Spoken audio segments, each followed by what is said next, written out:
Warning: some contents may be disturbing. Viewer discretion is advised.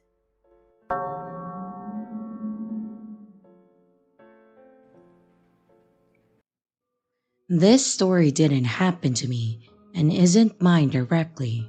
It happened to my aunt back in the mid to late 90s when she was still a teenager. I asked her if I could share the story, and she said that she would prefer if I did, just in case it could help someone else avoid a similar situation. Though, I don't know if anyone would ever be in a similar situation in the current day and age that we're in. That said, I'm going to tell the story from my memory, so if some parts seem inconsistent or maybe a bit confusing, I do apologize in advance. Like I said, this was back when my aunt was a teenager. She was a pretty well-liked young woman. She was a good kid, straight-A student, and she was well-known and held in a high regard in the neighborhood as being a dependable babysitter. She loved spending time with kids, and the kids loved her, and she had done a good amount of volunteer work over the summer with a daycare at our local church group. Basically, people in the area knew that if they needed someone to take care of their kid for a couple of hours, they could call her and not worry about anything. She ended up going into childcare and actually owns a local daycare today, if that helps to explain how much she loved and loves working with children. This specific situation happened when she got a call from a couple a few blocks away. It was the expected story. They wanted to have a date night and just needed someone to watch their young daughter for a few hours. They said that they would pay her $10 an hour to watch her from 5 to 11, and my aunt agreed and everything seemed like it was pretty standard. Now, this was back in the 90s. Almost no one had a cell phone. The internet wasn't really a thing yet, and a lot of people just trusted people in their neighborhood based solely on the fact that they were in their neighborhood. It was a totally different time from today, where we are way more protective in our daily lives. My aunt and grandparents didn't know anything about the couple, which wasn't out of the ordinary, and while this situation really didn't seem out there, things got strange pretty much right off the bat. My grandfather dropped my aunt off and she knocked on the door of the couple, but at first, no one answered her. She stood there for a few moments and then knocked again, and after a few minutes, the man of the house finally did answer the door. She said that he apologized for not hearing her knock sooner and that he was in the bathroom getting things ready. After that, my aunt says that she entered the house and noticed that it was incredibly clean and also minimalist. The living room was pretty much just an old couch, a chair, and a television. There was a lamp in the corner for light, but that was it. There were no pictures, no toys, nothing to indicate that this family had a young child or was even a family at all. She ignored this and thought that maybe they just didn't have much in ways of money. She then turned to ask the man about the daughter, the basics really, her name, the emergency contact information, the schedule, and any rules that she needed to abide by. She said that at first, the man had a look about his face that made it seem like he was nervous, like he was thinking of an answer to the questions on the spot. And after a few moments, he cleared his throat and then responded. Her name is Abigail. If there is an emergency, call my mother. Her phone number is on the fridge, and her name is Beth. Scheduling and rules won't really be an issue. Abigail is too young to do anything, and she'll most likely be asleep the whole night in her crib.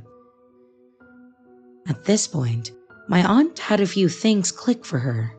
There weren't any toys because Abigail was still a newborn. and this could have also explained the lack of pictures on the wall of the family. She nodded and told him that she understood and asked if Abigail had a feeding schedule and asked if they were trying to keep things on a strict timeline. She said that at this point, the man just shook his head and told her to not bother Abigail while she slept, and if she didn't wake up crying, to just let her sleep. Obviously, my aunt was a bit confused. When you have a baby that young, you typically don't just let them sleep. You keep them on a schedule and then keep things consistent. But she was also doing this based on the parents' terms, so she didn't fight or argue about it. After a few moments of talking, the man said something that caught my aunt off guard. He said something along the lines of, "I know you probably had a long day at school and you'll probably want to take a shower at some point. If you do, the shower is upstairs, second door on the left. Feel free to use it if you need to." How many weird or red flags is this at this point? 1, 2, 3? Well, there was another that happened immediately after this comment. After insisting that she could take a shower, the man said that they needed to go and then thanked her for taking her time to watch their daughter. He then opened the front door, got in the car, and started to drive off, leaving my aunt there alone with Abigail. It may not be obvious what the red flag was in that situation, but my aunt immediately realized that something was off. At no point did the mother of the child come out of any room in the house. She hadn't met her, and the man just left without her. At this point, it seemed like there wasn't a mother in the situation. Again, my aunt thought that maybe she didn't understand the situation. Maybe the man had to pick her up from work. Maybe they were meeting up somewhere. So she let it go and just sat on the couch to watch TV. She sat there for a little while and watched whatever was on.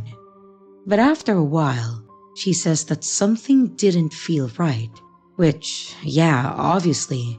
She said that something in her told her that she should check on Abigail, even though the father had said she didn't need to.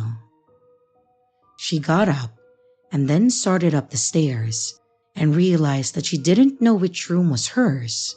There were 2 doors on the left and 1 on the right, and she knew that the second one on the left was the bathroom. So she checked the first one on the left. It was a small room that looked like it should have been a bedroom, but there was no bed in it. She said that the room was an absolute mess, with trash everywhere, and off to the side was a small desk with a computer just sitting on it. Since that wasn't the room, she assumed that maybe Abigail's crib was in the master's bedroom. She went over to the other room and opened the door, only to find nothing but a mattress and box spring on the floor and a single dresser. She looked in the room and there was no crib.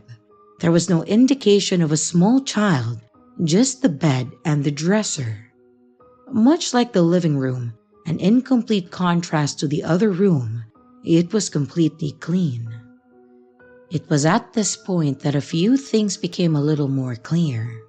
1, this guy was a bit off, putting it lightly. 2, there was no daughter. Abigail didn't exist, and she was babysitting a non-existent child. And 3, this guy's insistence that she take a shower was all the more creepy by the fact that the first 2 things were true. She closed the doors and went back downstairs. She then grabbed the phone and quickly called her house. She explained to her dad that there was no baby there and told him about how weird the guy was. My grandpa told her that he would drive over and park on the street and wait for the guy to get back to make sure nothing happened. After about 4 or 5 hours, the guy came back and his creepy vibes escalated. She said that when he got back, the first thing he asked her was if she had taken the shower.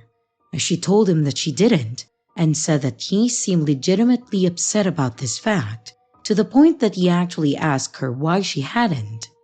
She said that she didn't, and then moved on, telling him that Abigail was quiet all night and that she needed to get going now that he was home. When she went to leave, she said that he stepped to the door and told her that she didn't need to rush out and that the night was still young. She said that he pretty much turned to sleeve up to 11 at this point and was looking her up and down and telling her that she could make herself comfortable if she wanted to. She looked at him and told him directly that she had already called her dad and that he was sitting just outside waiting for her to come out, and that he would be likely coming up to the door if she didn't go. For a moment, he seemed to be sizing her up and trying to determine if she was lying about this. But eventually he relented, saying something like, "Well, we wouldn't want to keep him waiting." He opened the door, and my aunt walked out, and he quickly shut it behind her.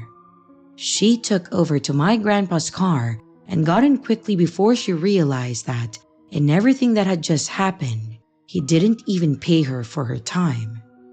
And honestly, the money didn't even matter to her anymore. She just wanted to go home.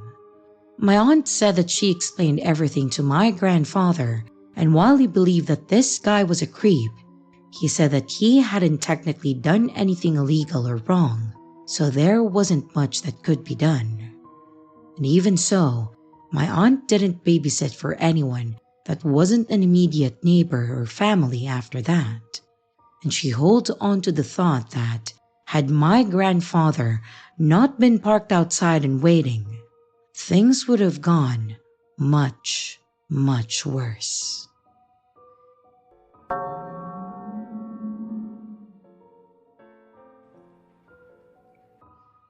This all happened back when I was 15 years old, and I was a bit of a socially awkward teen.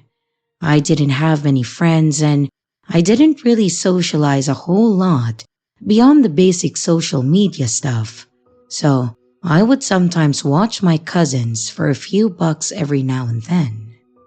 That said, because I had some experience watching kids, my dad's friend, Alex, asked him if I would be available to help him out during summer break.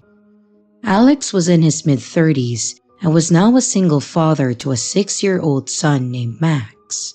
His wife, Sherry, had passed away due to some sort of heart complication, something that wasn't diagnosed at all, and then it just took her suddenly. Because of this, Alex was basically killing himself, working 2 jobs to keep food on the table and keep the lights on.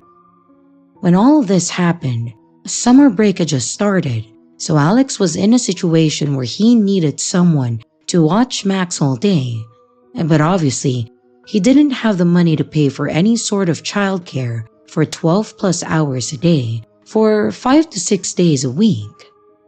So, this is where I came into the picture. My dad had mentioned to me that if I took up watching Max over the summer, he would pay me $50 a week. He knew that Alex couldn't afford it, but we were well off enough that he could cover it for him. I was 15, like I said, so $50 a week and $200 a month for the summer? You could bet that I was going to take that. Plus, I always thought that Max was adorable, and I knew that he was a good kid, so it was a win-win really. The first day I was watching Max, I got there early, and Alex hadn't yet left for work. He was telling me all the basic rules, and that there were chicken nuggets for his lunch in the freezer, and basically all the things that you would expect from a parent. And then he went into how much he appreciated me doing this for free, and that he was sorry that he was taking my summer from me. I explained to him that I really didn't have any plans, and I loved Max, so it was really not a big deal to me. He then went into how his sister was watching him after school, but she basically told him that she wasn't willing to watch him for the entire day if he wasn't going to pay her. To me, That was a bit shocking. It was surprising to me that a family member wasn't willing to help out, especially with the situation that Alex is currently in. But I reassured him that I was happy to help and that I was sorry that he was going through all that he was. He then left for work, and I just sat on the couch and turned on the TV while Max was still asleep and wasn't likely to wake up for a few more hours. Honestly, watching Max for the first few days was pretty normal. My dad would drop me off in the morning, and then I would fall asleep on the couch watching TV until Max woke me up, and then we would make him breakfast. We would watch some movies, play some games, and just have a good time until his dad got home. Honestly, I was really happy with it overall, and I thought that it was going to be a great summer. But then, at some point in the second week, it was early in the morning and I was still asleep on the couch. I heard a crash coming from the kitchen. I quickly sat up and I saw Max in the kitchen, looking like he was absolutely petrified when he saw that I was awake. He just stared at me with his face bright red.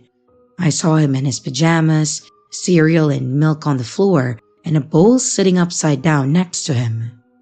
It was pretty clear what had happened, but for some reason, Max screamed as loud as he could and then ran through the hallway into his room and then slammed his door while screaming in tears. He kept yelling that he was really sorry over and over again while shrieking in tears. I was legitimately confused. I had no idea what was going on. He had spilled his cereal, and while he wasn't supposed to be getting his own breakfast like that, for this very reason, I wasn't upset or anything. But he was screaming like crazy. I got up and I went back to his room and I knocked on his door asking him what was wrong. He was refusing to answer me and just kept screaming that he was sorry. I went in and I knelt down to talk to him. I told him that it was okay and that we just needed to clean up the mess. I told him that it wasn't a big deal at all and that he didn't need to freak out. At first, he didn't seem like he trusted me, but he eventually took a deep breath and said okay, and we went out and cleaned up the mess. He went through the rest of the day like normal, and I didn't push it with him and thought that maybe he was just in a weird mood. Then about a week later, we were having fun and he wanted to paint something. I thought that sounded like fun. So I got this kid paints and paper set up in the kitchen. We were just having fun making random paintings when he accidentally spilled the water that he was cleaning the brush with on the floor. Once again, his face turned red and he went absolutely crazy with his crying and screaming and then tried to run to his room. It was literally the same situation a few days prior, but this time I was able to get a hold of him and stop him. The look in his eyes were legitimate horror as he was belting out his apologies at the top of his lungs with tears pouring out of his eyes. I told him to calm down and that it wasn't a big deal and that we would just go ahead and get it cleaned up and then finish our paintings. Once again, he looked like he didn't trust me, like I was going to do something more than just clean up and move on. I told him to breathe and that he needed to calm down because everything was okay. After a few moments, he nodded and took a deep breath and then told me that it was okay. At this point, I felt like I needed to get to the bottom of this. Part of me was worried that it was Alex that was doing something to make him act like this. Honestly, he seemed like such a good guy that I couldn't see him doing it.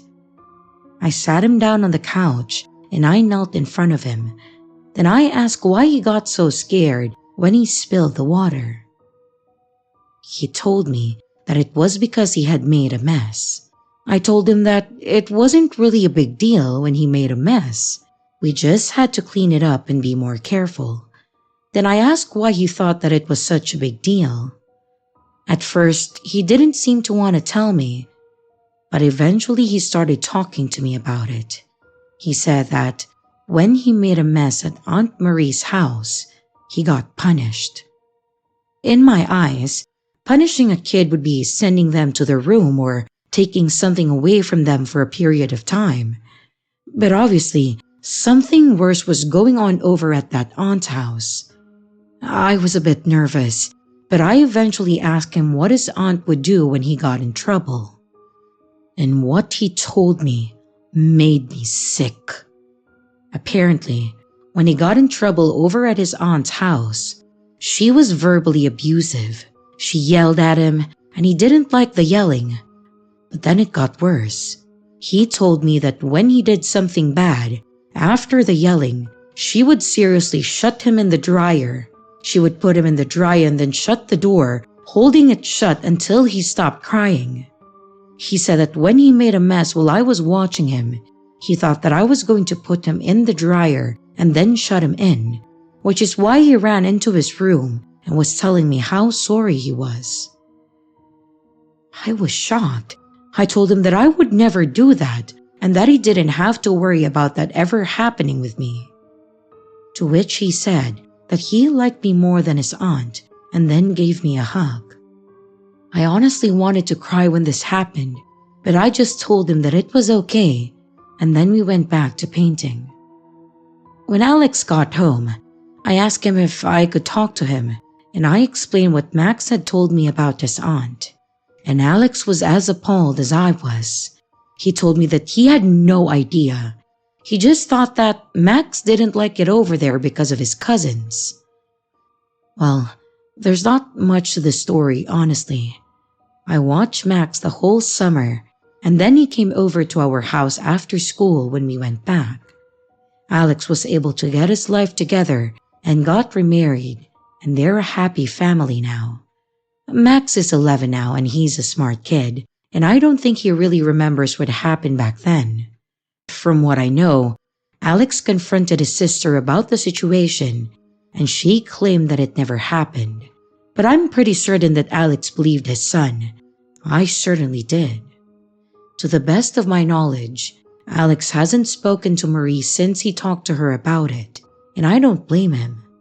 I just hope that whatever Marie did doesn't scar Max, and that he grows up to be a normal, happy person.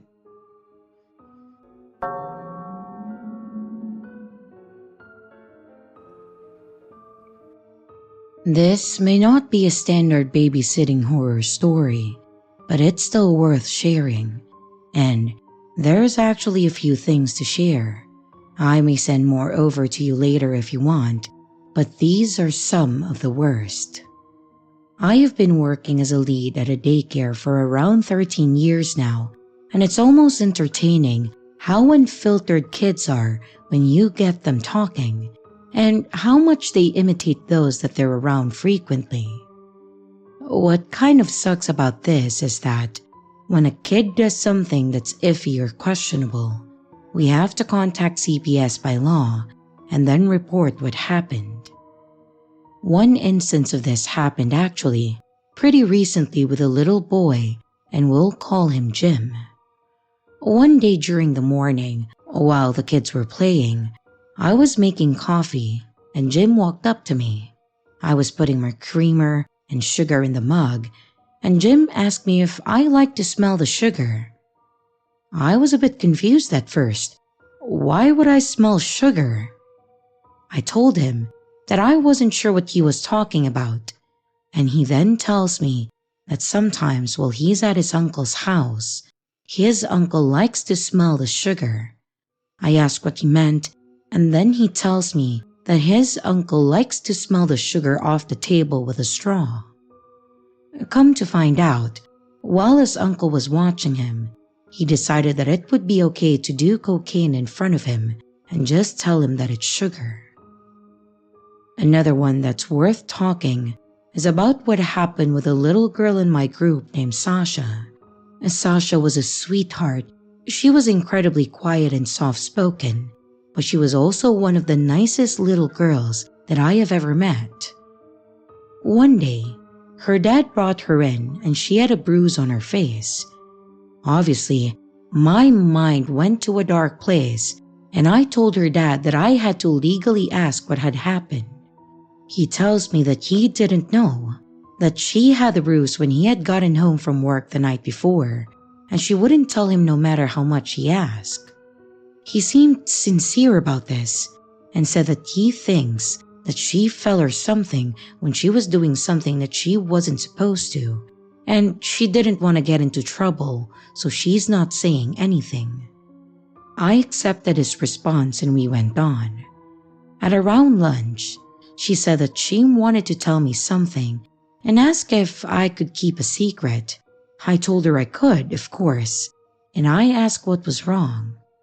She told me that she was sorry that she had lied to her dad about her bruise, but he didn't want him mad because his girlfriend had given it to her. Apparently, her dad's girlfriend was verbally and now physically abusive to this little girl, and the dad was none the wiser. I, of course, told him and filled out my report to protective services. I really felt bad for the dad, but I had no choice in the matter.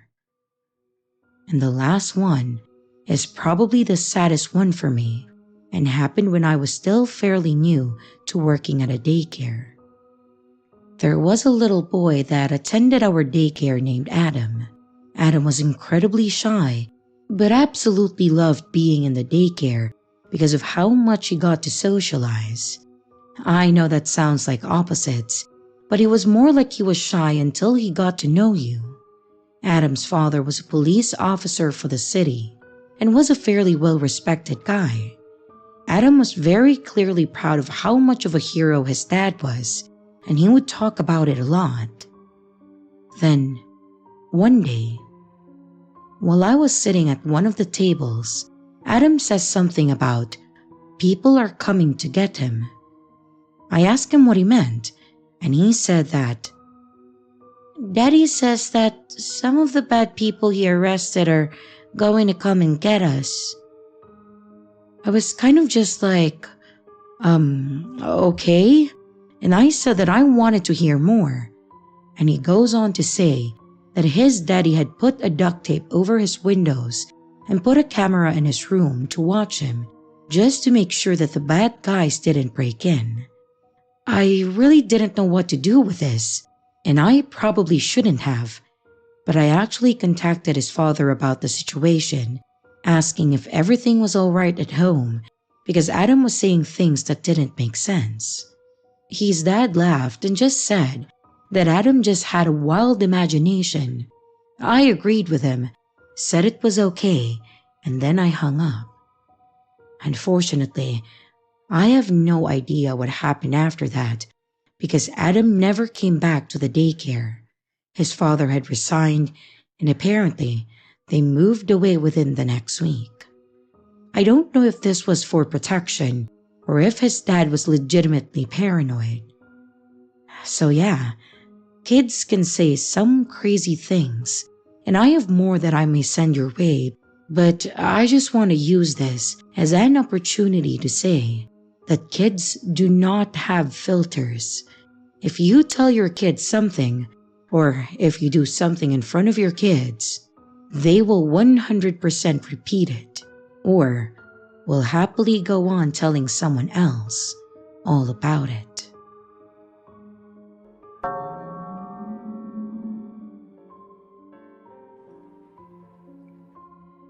When I was in high school, I used to watch my two baby nephews, Ben and Sammy, a few times a week over at my brother Terrence's house during the week.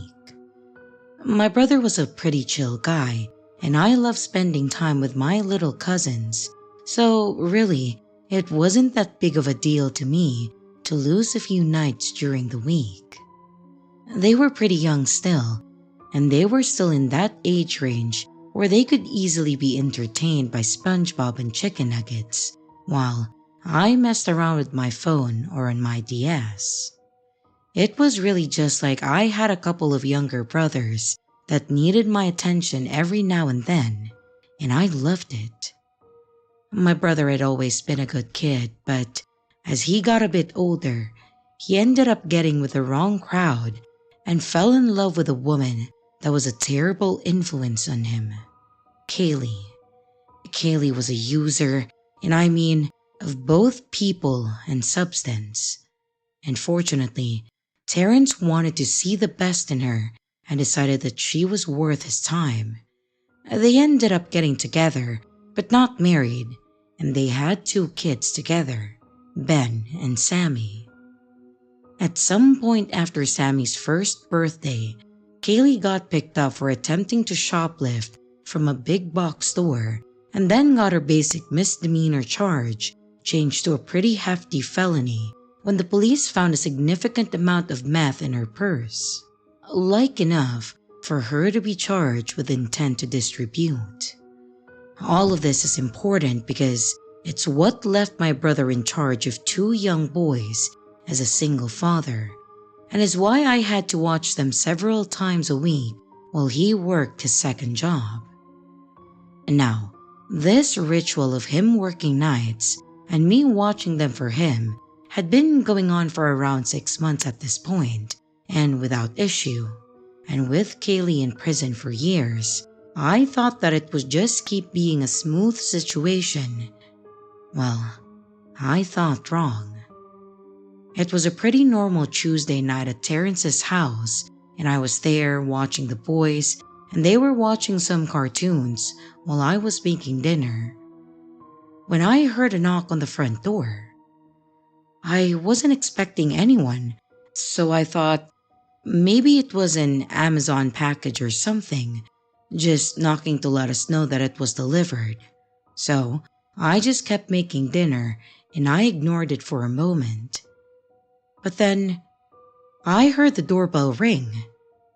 At this point, Ben walks in the room to tell me that Aunt Becca was at the door. Rebecca, or Aunt Becca as he said, was Kaylee's sister and was just as bad as her, if not worse than Kaylee. On top of that, Terrence had a no-contact order against her. She wasn't supposed to be there, and she wasn't supposed to be near the kids.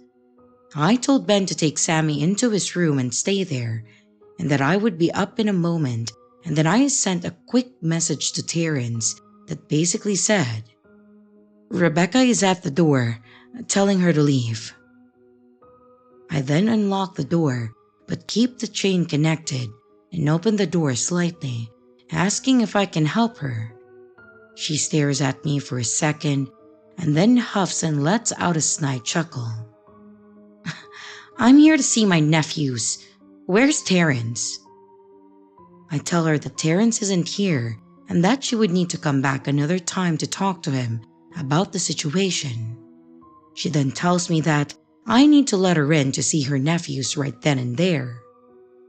At this point, Terrence is calling me, so I put the phone on speaker and I tell him that I was just informing Rebecca that she needed to leave. She starts yelling at me and at the phone, saying that she has a right to see her family and that he can't keep them from her. He calmly but directly says, "Rebecca, you need to leave. If you're not gone in 3 minutes, my brother will be calling the police and telling them that you're currently violating a restraining order. You aren't supposed to be anywhere near my sons, and you aren't supposed to be on my property. Phil, if she's not gone in 3 minutes, call the cops." I agreed, and he said to call him back and let him know what's going on and that he would be home soon, and then he hung up. At this point, Rebecca is screaming at me about how I'm ruining her life and calling me every derogatory and racist name that she can pull out of her mouth. I once again firmly tell her to leave, and I go to shut the door. She tries to push her hand in the gap to stop it from closing, but I wasn't having any of it. I kept pushing the door against her fingers, and if she was going to try to force her way in, then I was going to use force to keep her out. And after a few seconds of what I'm assuming was tremendous pain, she pulls her fingers back and I slam the door, locking the deadbolt and the knob. She starts yelling about how she's going to kill me and how I'm going to regret everything. I give her the 3 minutes, and by the end of it, she's in her car and driving off. So I text Terrence and let him know that she's gone, but that she was being incredibly violent with her words. He then tells me that if he sees her or a car that looks like hers drive by again, that I need to call the cops immediately and then tell them what happened. I did agree, and then we move on with the rest of the night. I give the boys their food. They're happy and full, and Ben asked if they can go play in their room. I told them it was fine, and honestly, my mind was on the possibility of Rebecca coming back, so it was best that they were in their room just in case. After about an hour of me sitting and watching SpongeBob myself, and listening to the boys play upstairs, I get up to go and check on them, and no sooner than I stood up, I heard what sounds like a loud smack on the front door, and the sound of the glass breaking. I duck, and I freak out. I grab my phone and I run upstairs into my nephew's room. I shut the door, and I call 911 immediately. Honestly, a good portion of this is a blur. I don't recall the phone call really. I think a lot of what I said to them was pure instinct, and a lot of my action was pure adrenaline. I thought that this crazy woman was seriously trying to break into the house to get to us, and I honestly thought that there was a high possibility that I was going to be killed and my nephews kidnapped. After standing in the room with my back against the door for several moments and telling the 911 operator about the situation, she said that the police would be there within a few minutes and to stay in the room. What I hated the most about this was that my nephews were just looking at me. Sammy was too young to process what was going on beyond me being in the room to play with them, and Ben just old enough to know that I was scared of something. I just sat on the floor and just wait, telling the boys to go back to playing. And they do. I am holding back tears, just waiting for what felt like an eternity for the police to arrive. And in reality, it was just 9 minutes, but it really felt like an hour. When I heard the police announce themselves, I told the boys to stay in the room and that I would be right back. I went out, and there were 2 officers standing at the door with their guns drawn, and several more cars in front of the house with their spotlights shining around the area. I let the officers in, and they asked if I'm okay or if anyone else was in the house. I tell them that I was watching my nephews and that the person that did this was likely their aunt. I explained the night to them, and they asked that I contact Terrence and see if he could come home. A long story short, and to skip over the conversation with the police, Rebecca had come back and thrown a brick through the garage windows and through the bay window in the living room. Even creepier, she had thrown a dead squirrel at the door, and that's what the initial thump was before the bricks came through the window. This woman had lost her mind and was legitimately trying to show how crazy she was. And while I was scared enough to pretty much piss my pants, I was horrified at the thought that she would have been willing to throw a brick through the living room window where one of her nephews could have seriously been sitting. She could have killed one of them easily if they would have been in the room. Thankfully, it was just me, and they were upstairs playing. The police took the statement, and they put out a call for her. They asked the neighbors if they had seen anything and all that. My brother bought security cameras for the window after that night, just in case. But from what I recall, she was picked up by the cops. and won't be getting out anytime soon.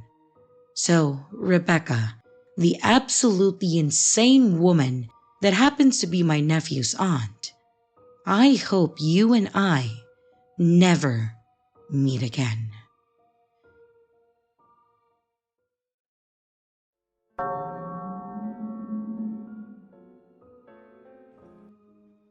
I have been a long-time reader of this subreddit, so it is honestly kind of surreal that I now find myself writing about an experience that I had very recently. It was a Friday night, and I had gone to bed early as I had work on Saturday morning. After reading in bed for a bit, I drifted off at around 10:30 p.m., only to wake up about an hour later to loud screams and people yelling profanities.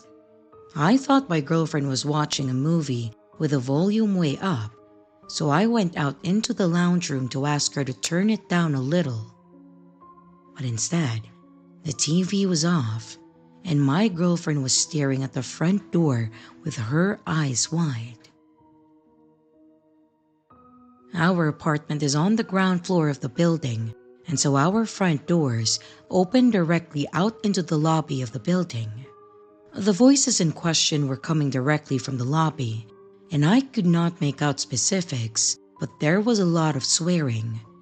In my defense, I was half asleep, and the language of the country that I live in is not my first language.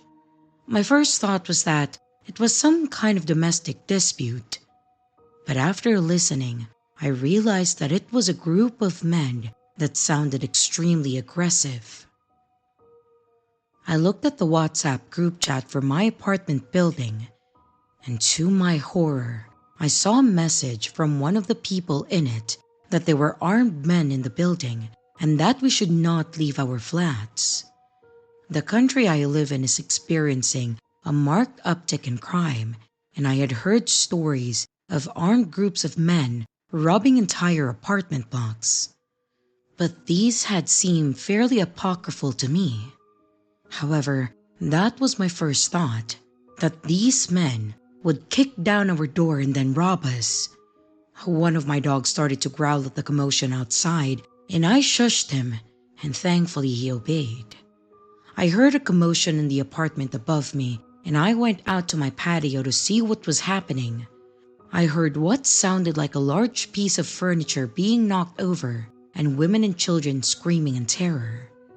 At this point, I had no idea what was going on, but I knew that by now they would have robbed us already if that is what they had planned to do. My girlfriend and I decided to hide in a small shed at the end of our patio, monitoring the group chat on our phones. Our bigger dog silently stood watch outside of the door of the shed, and his eyes locked on the sliding door at the end of the patio. I would find my smaller dog later, cowering between the washing machine and the dryer. After 10 extremely tense minutes, I heard the screeching of tires, signaling what I hoped was the perpetrators fleeing the scene. Eventually, someone in the group chat said that the police had arrived, and we breathed a huge sigh of relief, and I came out of hiding and opened the front door. Alarmingly, on the floor of the lobby, there were zip ties that had been cut, and the security guard was talking to one of the tenants. The man was bleeding from a large gash on his face and looked extremely shaken. Over the next few hours, the story would unfold. The man I saw with a gash on his face was the tenant in the upstairs apartment, the one that I had heard the commotion coming from. He was the owner of an import/export business, and for whatever reason, had a sizable sum of money in cash hidden in his apartment. Someone had obviously found out about it and planned out the robbery that woke me from my sleep on Friday night. A group of 8 men had followed him into the apartment building's garage and then ambushed him as he got out of his car. And judging from the gash on his face, they roughed him up a bit. Some of the group of 8 had gone to the lobby, surprised the security guard, and then zip-tied him. And the remainder of the group had gone up to the apartment, robbed it, and then fled the scene. It is fairly chilling to think that armed men were mere meters from my front door. So, to the armed men that stormed my apartment building to steal my neighbor's cash, let's not meet.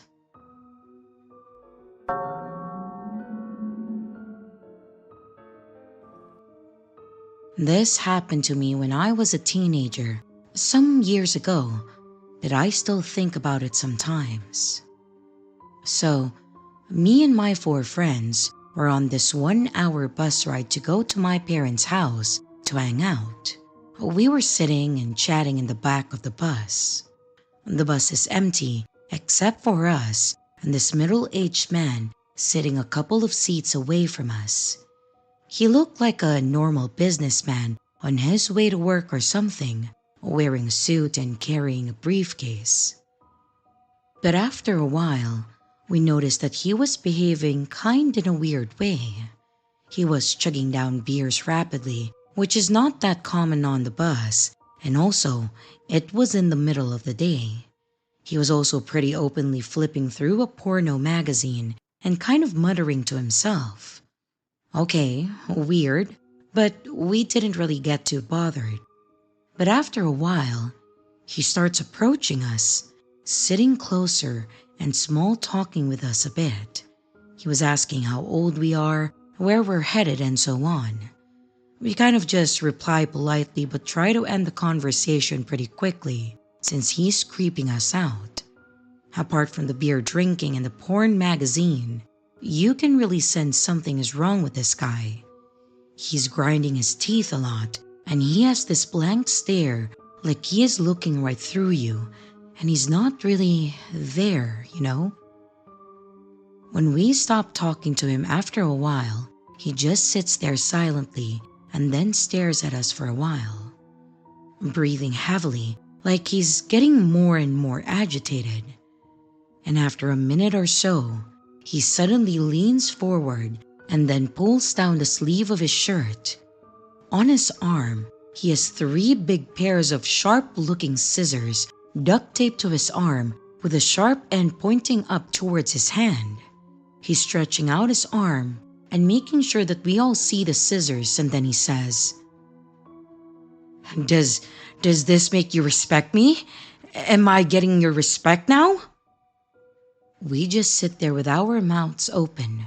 I'm scared as shit, not really sure what to say or do, and just panicking because I'm not sure what this guy is capable of. And after a moment, he leans back again and continues staring at us, not saying anything more. And we don't say anything either, afraid of setting him off, I guess.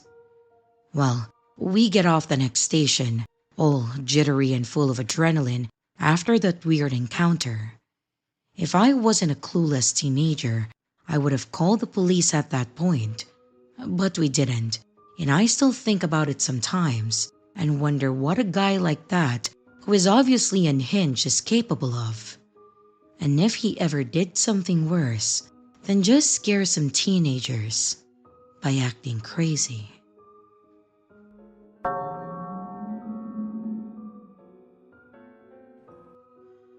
My auntie owns a local diner in the middle of a small town where everyone knows everyone. And recently, she had almost half of her waiters quit within a month, which she knew about but didn't tell me why when telling my mom this, and I overheard it while doing homework at the dining table. Then, she asked my mom if my 2 older sisters could help out, but my mom said that the oldest is moving out of town to live with her fiancé, but agreed to let my second older sister work. Then my auntie asked about me. Mind you, I'm a 15-year-old girl, and the last thing on my mind to do after school is going to work, even just for a few hours. Even if I find time to get home in the evening and then finish my homework, I still wouldn't like the idea at all. My mom was quiet for a little before agreeing, since even I know that money is a touchy subject. Ever since my dad divorced my mom, I was chosen to stay with my mom 100% because my dad is an alcoholic and often liked to hurt my mom and have done some nasty things to my sisters and I. I don't know where he is now, probably in jail or married to another poor woman who will be his next victim, but that's partially the reason why we were struggling when it comes to money. Fast forward a week, I went to school on a Wednesday morning like normal, except I had to pack a set of extra clothes in my already stuffed backpack. My aunt talked to me and told me that I have to wear a uniform, and she doesn't want my mom to know what I wear. She wants me to put it into my backpack instead of going to school in it. She even said that she can wash it every week since it'll probably smell like eggs and other diner foods.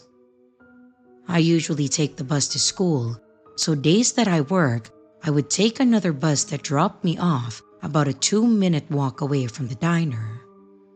The bus driver really didn't care about if we got off on unusual stops, or maybe they had no idea and were just working for a paycheck, much like I'm about to do.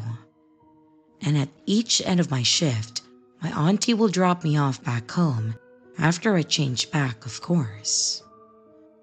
Once at the diner, I would go to the back through the kitchen, which had 2 chefs who work harder than any cook that I have ever seen, and right to my auntie's office.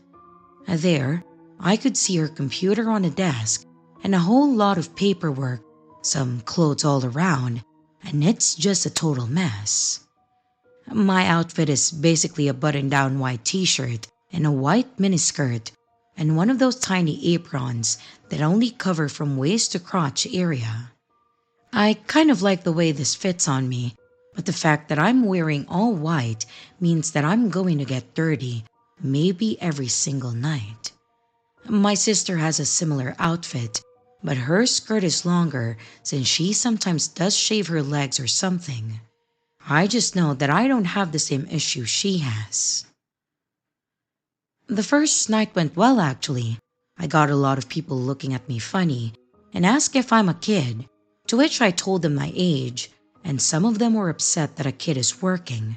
Some were happy that they think that I'm trying to help the family business, and some were just weird and happy to just see me. Whatever the reason it was, I just like talking to people, so this was super easy. Plus, most of them didn't mind if I would bring out 1 plate at a time instead of like 5 or 6 like pro waitresses. But Friday night comes around, and this is the night that I finally meet the guy who's one of the main reasons why those other waitresses quit. My auntie really wanted me to meet him since he's in about 3 or 4 times a week and orders a good portion. His name was Larry, and he seems really nice and friendly. He even treated me more like a friend than a waitress. I would have me sit down with him while he told me stories about how he fixed cars, his travels for work, eats at every restaurant ever, and stayed at every hotel in the world. I never told him my age, but I'm pretty sure that he can tell that I'm a minor. Often enough, he sits at a booth in the corner of the restaurant, and he would ask me to sit beside him so he could kick his feet up on the other side of the bench, which I don't really mind. But it only started to get weird when he would poke one of the buttons hidden from my apron and think it's my belly button, and then ask if I had an outie belly button and if I'm ticklish. I do in fact have an outie belly button, but I didn't tell him that. I would just fake a giggle, and sometimes I would feel his hand brush up on my chest, which I don't care much of either. But there was a few times that I felt like he was feeling my chest for my nipple, which I still don't know why he would want to see them, since my chest is still pretty flat. Again, I'm 15, and I know that it will grow. Sometimes, he grabs my arm or my thigh, and then he gives me massages, which really don't feel good, and if I tell him that I don't like it, he just tells me that I will start to like it. Usually, After every visit from Larry, I would make up a dozen excuses that I needed to go before he would accept and then let me go. I didn't mind anything weird about Larry. He seems innocent enough, like a grandpa who just wants to spend time with his grandkids. But I really wish I wasn't chosen to babysit him every time he comes here. And since he spends like $100 a week here, my auntie tells me to just ignore and let him ramble on, since he's the reason that this business is still afloat, which are my auntie's words. I'm pretty sure $100 a week cannot cover the rent alone. After about a week of seeing Larry almost most of my shift, he came in with his laptop and showed me his Facebook and told me to look myself up so we can be friends. I seriously don't want Larry in my life 24/7, so I just lied and I told him that I never made a Facebook. He simply laughed, thought for a second, and wrote my whole name out in the search bar. For a second, I was so shocked that I turned pale, even for my light skin. I had a name tag, but only my first name. But my stupid sister probably told him our last name when he asked. She may be older, but she doesn't act like it. He found a picture of me and sent a friend request, to which my phone goes off, making Larry laugh, and my heart dropped into my stomach. He sent me a few messages just to hear my phone go off a few times as I pulled it out and fake laughed before swallowing the throw up in my mouth.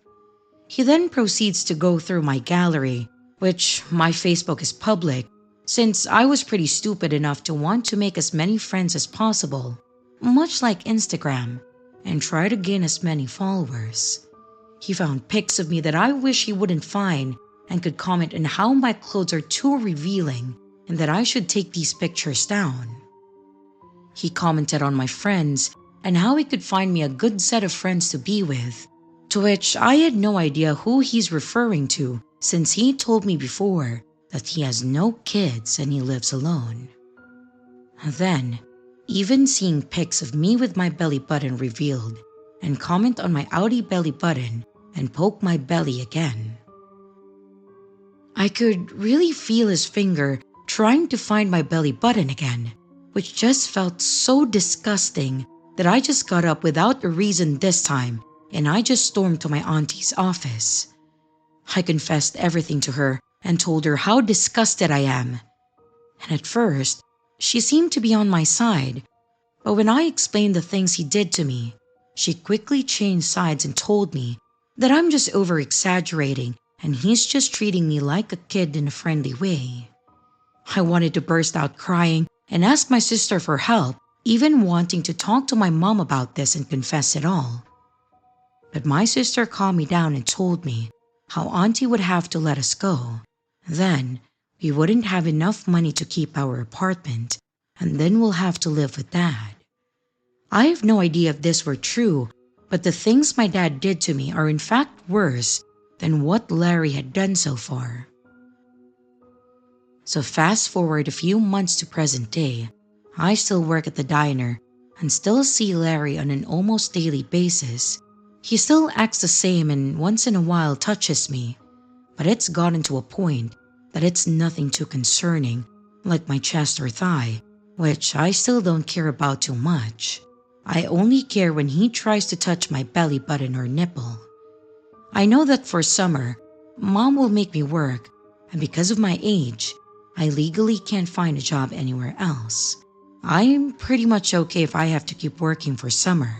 The only good thing about Larry is that he would often order twice in one sitting, which made Auntie very happy, and I would get a good tip because of it. I guess if you have advice, then I'll take it, but I don't think that getting rid of Larry will be of my best interest, since I've read too many creepy stories of stalker situations, and trying to escape the creep only makes things worse. But also, Auntie probably would fire me, and Mom would be upset. If I reveal all of this to Mom, this would only make our family situation much worse, since my mom relies on Auntie way too much. But either way, it feels good to share this. I feel like just talking about it makes me feel better. And reading other stories make me feel like I'm not alone and maybe I'll find help in the best way. I might be in this situation for a while, but sharing it relieves some of my stress. Thanks again for listening. If I have any updates, I will post them here.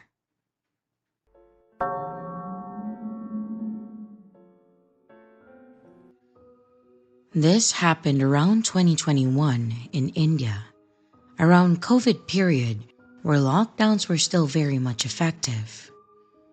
My dad used to live in another city, my brother was in college, and my mom had a government job, so she had to go to her office every day. So, I was basically left alone from 10 a.m. to around 6 p.m. We used to live in an apartment unit, but it had two doors. One was the main door, and the other one was located in the biggest bedroom, basically my parents' room. The door was clearly locked with an actual lock from the outside, but it also had a metal sliding door, the one with the chain structure, and it was also locked from the outside. We had a ring bell on the outside, but it was just connected to a small bulb in the bedroom. So, one day at around 12 p.m., I was in my room, which was basically adjacent to my parents' room, and I felt, I don't know, weird. So I just went to check the room. I went to the room to see the bulb blinking, which meant that someone was ringing the doorbell. My mom used to say to just ignore it because if it was someone we knew ringing it, they would know the real door. I stood there for a moment when the person started knocking really hard on the door like it was straight up rattling. But the thing was, due to the metal gate in front of it, it would be very hard to put your hand inside to knock at the actual door. Even I couldn't put then half of my palm on it. And this man was straight up banging on it. I got scared and I called my mom, who told me to not panic. But I was really weirded out, so I locked my parents' door with the lock that they had, and I went downstairs to chill in my brother's room. It was one of those days where my mom straight up wouldn't return like till 8 p.m., so I was alone for a long time, and I was scared to even go upstairs. Around 6 p.m., our helper auntie came, and I was a little better that someone else was in the house. And during that time, I used to take private classes, and my teacher used to come around at 7:30 p.m., so I really felt better that I'd be having people. Our main door had a big window just beside it, so whenever someone was at the door, we used to open the window to check who it was before opening it. But Auntie had the habit to open it without checking. Like, you memorize the timings of people, so you just open it because you know that it will be them kind of thing. Fortunately that day, when the doorbell rang, she opened the window, and then she came to my brother's room to tell me that I had a cake delivery. The thing is, I didn't, obviously, so I went out to check through the window. There was a man with a cap hiding his face, holding a very small box. Now, a cake box is very square and big, right? Even a pound cake has a big-ass box. And in India, we have a very small sweet box, so imagine a 100-gram sweet box being called a cake box. And I asked him who was the delivery for. He didn't give me any name, not even of the company. He just told me that it was for our flat. I called my mom and asked if she had made the delivery, and she didn't know what I was talking about. So the dude was like, just accept the box and open the door. And by a miracle, my teacher walked up the stairs and asked what was happening. The dude saw my teacher and he ran up the stairs, and we let our teacher enter. Later, when my mom inquired about a delivery guy coming to our flat with a security guard, He said that he wasn't there at his post for around half an hour when it happened. And we didn't have any CCTVs in our building, so no one saw him. It wasn't that scary, maybe, but it did shake me up, and I asked my mom to at least come quickly from her office on the next day. And I didn't stay upstairs when I was home alone.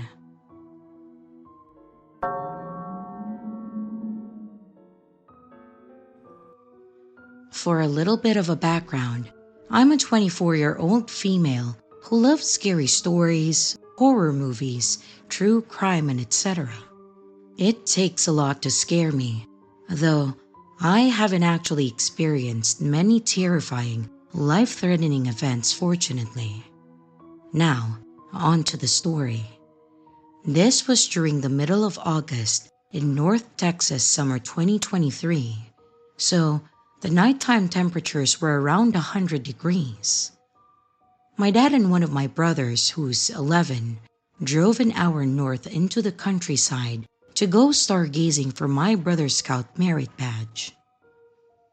There are some twisty gravel roads in the forest as you approach Black Creek Lake. We got to see a coyote, a deer, and 2 raccoons. We live in the city, so we don't often see such animals. We thought that it would be our excitement for the night. We then finally made it to the recreational park grounds beside the lake. The layout is simple. If you're standing in the round parking lot, then the campgrounds are to the north and west, and the lake is south, and the path in and out is east of us. There are no official campgrounds east of this recreational area, which is important for later. We got there at around 10 p.m. and then we set up. We were able to successfully see some stars through my telescope as well as Saturn, which was really exciting for us. And throughout this whole time though, there were 2 parties, or what might have been one group, in the parking lot and a surrounding nearby area. One party was kayaking and then later fishing from the boat ramp area west of us. And to the north in the lot were 2 cars. From that direction, we were constantly hearing a loud, irritating voice of a woman who was obviously in a bad mood and didn't want to be there. She continuously cursed at someone, or no one in particular, and at one point was mad at someone for taking her keys and obstructing her from driving, which obviously made it sound like she was drunk or under some other influence. At one point in the night, at around 11 p.m., we hear someone loudly, sporadically honk one of the car horns over and over in random patterns. Then, we hear the obnoxious woman rudely tell someone to wake up over and over again, then proceeding to hold down the horn for a few seconds at a time, and then continuing her assault on the horn in our ears. By this point, my family and I are just about ready to leave due to this loud commotion. I personally was fixing to go over there myself and tell her off, but I knew that probably wasn't the best idea. I definitely didn't want to put myself and my unborn baby in any danger. But then, for about 20 to 30 minutes, we were able to watch the stars in relative peace with little noise coming from the other 2 parties. Fortunately, none of these people were directly involved with what happened next, but it may have been the cause of it. Just before midnight, we packed up our stargazing stuff and got in the car. Now, the gravel path to exit is up a slight hill or slope, meaning from the parking lot, you can't see past where the path goes up and around a couple trees. We drive up the hill, and just as the headlights came back down to illuminate the path in front of us and the trees to our right side, it was right then and there that we see a man, wearing only black shorts and no shirt on. The timing was straight out of a horror movie to just suddenly see someone out of nowhere. He was in his late 20s or 30s and had short, dark hair. And just as the light hit him, He was standing and walking right there, just to the right of our car, in front of us at a very close distance, only a couple of feet away.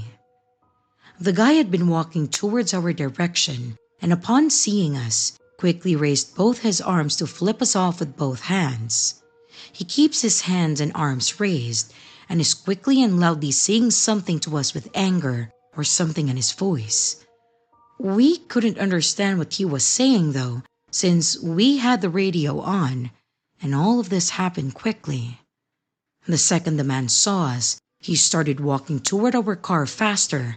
My dad was driving slowly initially to avoid the agitated man, thinking that he might need help. My dad, in a confused voice, says, What is he doing?" But I just reply with, "Nope, go, go, go!"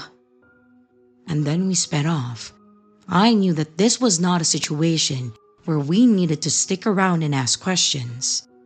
It freaked me out a little imagining what would have happened if the guy had reached the car a few seconds later if we hadn't sped off. I'm not very familiar with my dad's car, and it scares me that I might have ended up pressing the wrong button to unlock my door, and the guy could have opened it and done who knows what. We left and never had anything else happen. But we did wonder who that guy was and where he came from.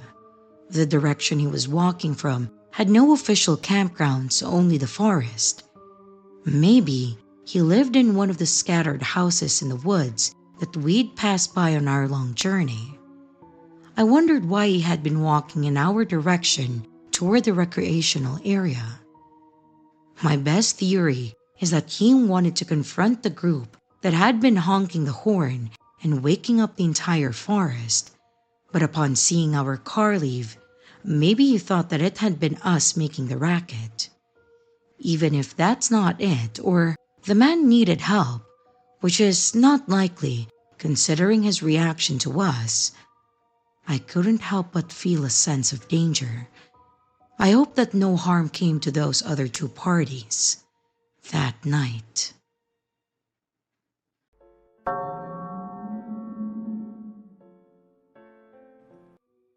First of all, this is the story of my worst hitchhiking experience. This incident was sketchy as fuck, but I still wouldn't give up my love for hitchhiking.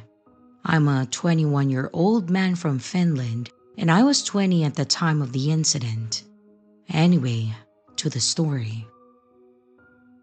This happened on the 2nd of December last year in Kalamata, Greece. I had been hitchhiking for quite a while at that point. I had started from Budapest, and I had hitchhiked through 7 different countries with only positive outcomes. The story begins at around 11 a.m. on Saturday.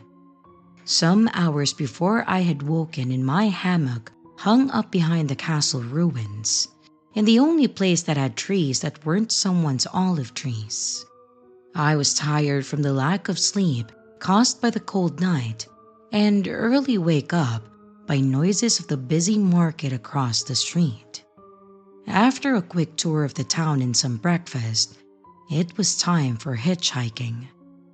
I made a sign with the words Athens and Sparta in Greek, and I was standing by a road leading to a roundabout where the first exit goes towards Areopoli, the second towards Sparta, and the third towards Athens. A lot of cars drove by, but nearly all of them took the first exit. It took at least an hour for the first car to stop. It was this small, quite old, worn-out white car, and driving it was an older guy around 60 who looked like a little dirty. He had greasy hair, some teeth missing, and a big nose filled with visible blackheads. He didn't really speak English, but I could understand that he was going to Sparta. I was a bit frustrated by the fact that pretty much all the cars were going towards Areopoli, so I thought that this may be my only chance, and I jumped in. We are trying to have a conversation, But without a shared language, it isn't really possible. We introduced ourselves, and I try to explain where I'm from.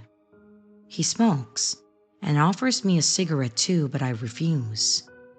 We drive just shy of 6 kilometers before the guy suddenly makes a left turn and we end up in his yard. He stops the car, gets up, and signals me to follow. So I do. I take my bags and I feel a bit confused. It's a small house on the mountain surrounded by sheep and olive trees. There's a dog sleeping in the sun, but it doesn't seem to be bothered by us at all. We walk to his balcony/terrace that surrounds his house, and I put my bags inside of his house and I join him sitting on the balcony. He lights up another cigarette and asks if I want to eat something or maybe take a shower. I refuse, and with the help of Google Translate, I ask why we aren't going to Sparta. He answers that I can sleep at his house and he'll drive me there tomorrow. I try to explain that I would like to get to Sparta or even to Athens today, so staying at this place isn't really an option. I'm pointing out that there's not that many cars going past his house, like maybe one every 15 minutes, and only some 4 to 5 hours of daylight left, so every minute is valuable to me. He doesn't really seem to understand me, so I just get up. I walk through the door to grab my bags. I put my backpack on and pick up my other bag, and I turn over and see him inside. I try to walk out, but he stops me and then guides me to the side. He locks the door and then turns to me. At this moment, I'm not panicking or anything because I assume that this is a form of hospitality and he's just doing this jokingly to maybe offer me some food. I keep saying no to him, but he doesn't care. Now, he is standing right in front of me and I'm starting to feel very disturbed by his presence. For some reason, I keep staring at his black head-filled nose. The image still haunts me. He opens his mouth and raises his right hand in a loose fist in order to show me some blowjob motion. I'm still saying no to him, but he suddenly grabs me by the crotch and I can feel this cold tingling sensation shivering through my body as my hair stood on end. I kept saying no and I start to raise my fist in order to hit him. He stands like this for a couple of seconds and thank God he lets go. I'm still feeling the urge to hit him, but I don't. He asks, "No sex?" And I almost shout, "No!" at him in a tone that makes it sound that I'm questioning the question itself. So he opens the door and I'm free. I walk out feeling so fucking creeped out by this experience. I walk past the dog to the road and I see 2 pickup trucks on the other side of the road. The trucks are surrounded by a group of hunters carrying shotguns on their shoulders. This makes me instantly feel a lot safer. I keep walking by the road for a while before a car passes me by. It's quite warm and I'm in the middle of nowhere, so I empty one of my water bottles and turn it upside down, showing it to the cars passing by so they would think that I'm out of water. This works and the second car stops. I get to Sparta and later that day to Athens safely. But I felt disgusting until I got to take a shower. All the kindness that I had experienced while hitchhiking before this event had made me too comfortable, and I had let my guard down.